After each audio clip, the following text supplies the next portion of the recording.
there is an aggression from any other country onto our country, that is where we need to take a firm stand and say that, look, this is not something that our country stands for, and therefore we don't endorse your product. In times where your country needs you to stand up and voice out something, I think that is when we should strongly stand with our country.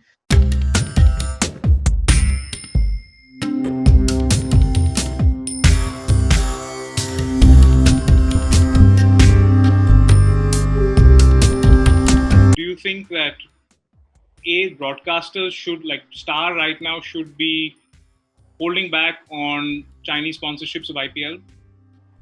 Again, that is a matter of national patriotism, and what in fact we have held back a couple of the investments coming into Maharashtra, because what we believe is, when we are in times of such stress at the border, do we really want to define our relationship with a particular country, be it China, be it Pakistan?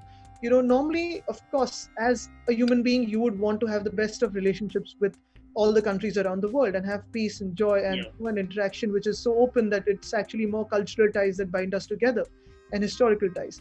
But when there is an aggressor, that's the time you need to take a role which is much more defining at a time like this. For example, we've asked the union government what should the state's role be towards Chinese investment. Not just contracts. Of course, contracts is something where we say that, okay, we don't want to pay Chinese companies, but when investment is coming in from other countries, what should the state's role be?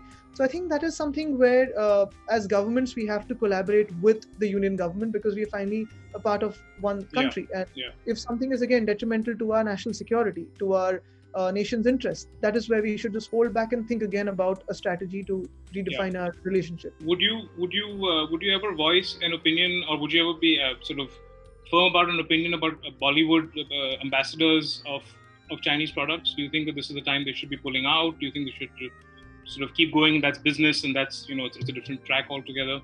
Where do you stand on the spectrum? No, I firmly believe that if someone is aggressing on our country, if there is an aggression from any other country onto our country, that is where we need to take a firm stand and say that, look, this is not something that our country stands for, and therefore we don't endorse your products. We're going to hold back. Now, when you're neighboring countries, relationships will go good, will go bad. That is a cycle again. But in times where your country needs you to stand up and voice out something, I think that is when we should strongly stand with our country. Standing with your country and standing with your government are two different things. But at this time, we should stand together as one for the country.